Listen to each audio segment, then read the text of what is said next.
This is January, right?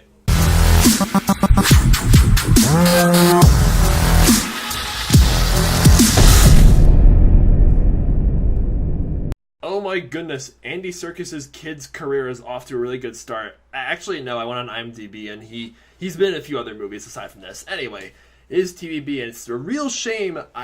Actually, hold on. I have this. It's not very British. It's more Scandinavian, but I have my Viking horn. So yes, it is I, Jarl TVB, head of Byron. What room? What? You're my well subject. What room is this? 417. Yes, you are my... What the heck am I doing? Anyway, I just saw The Kid Would Be King, which is a new fantasy adventure film, which stars Louis Serkis and some other cool kids as they meet Merlin, who's played by Sir Patrick Stewart. Well, I mean, the old man form is played by Sir Patrick Stewart. He has a 16-year-old form as well, so he can, blend into the modern world. They're in London, and Alex, who's played by Serkis, has his sword yanked out of his...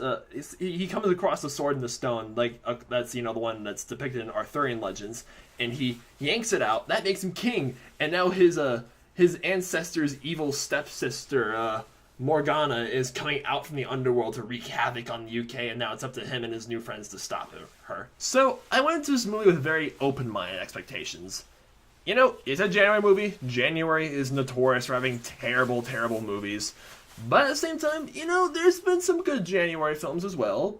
And from the trailers, it looked fun. It looked like a cute little fantasy film, like for the family as well. I love fantasy, guys. I'm majoring in English with a focus in creative writing, so I can pursue my goal of writing fantasy myself one day. And this film, if more people pay attention to it, because the theater I went to was not crowded at all, if more people pay attention to this film, and if, it succeeds at the box office, well, you could see like a rebirth of the fantasy genre, because fantasy film has been very big decline in recent years. Aside from like the new Harry Potter films, like in the whole Potterverse, I guess you want to call it, and the Hobbit films that ended back in 2014, we really haven't had that many like big hit fantasy films, not live action ones at least. So yeah, hopefully this film can put the genre on its right tracks again. It's weird. I don't really have that many negative things to say about this movie, which is strange.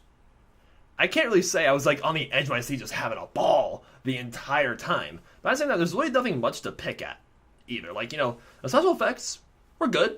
I mean, frankly, not the best I've ever seen. It's not like the next Avatar or anything. But, this film was not unappealing to look at all.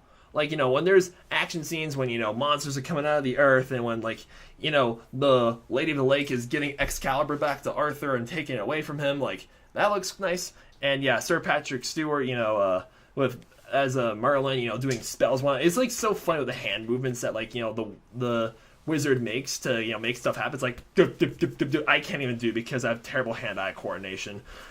And yeah, the film looks great, and the storytelling is very simple-minded. Let's just put it that way. It's not anything Shakespearean, but it's very straight to the point. So I guess you could say it's predictable what's going to happen, how it's going to end, but it's really refreshing to see a modern take on the King Arthur story, because we've gotten so many King Arthur movies over the years, and yet here we are now with a modern twist on with kids. Hey, I can get on board with this, and seeing the kids teaming up with other kids to fight evil monsters was just genius. I've been hoping to see that for a while now, and the climactic fight scene when they're just saving the school from Morgana and all her evil minions was just yes. The storytelling is simple-minded. It's just if you're going into this movie expecting a simple-minded, family-friendly fantasy film, oh my gosh, there's a lot of F's, then you're not going to be disappointed at all. I went to this movie very open-minded, not really knowing what to expect. And I can say I left satisfied with a solid smile on my face. And it's I could say this, February 1st is, it is on Friday, next Friday. So yeah, January, I'm pretty sure, I'm this film, I guess this January, we saw, I had to go through replicas in that last week, which was terrible, but aside from that, it's this Jared doesn't seem to be that a bad one, which is a blessing. So yeah, Kid Would Be King, not much to be said about it, but it's a solid family film that's it's had great magic and sorcery and monsters and all sorts of good stuff. So I'm gonna give this film is 7 out of 10 stars. It is a likable film. Oh boy, I've really missed Colorado movie theaters. Just, like, because I got off class at, like, 2 o'clock today, and I was going to go to work, but the office was closed for whatever reason, and we didn't have band rehearsal today either, so it's like, yes, seize the $4 tickets before 4 o'clock while you still can. So, yeah.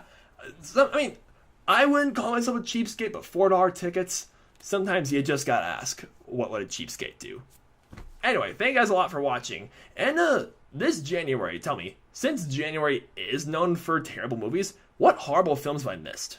Like, what is the worst movie you saw this month? Let me know in the comments down below. Subscribe to my channel, please. My name is Phoebe9. I'll see you guys later.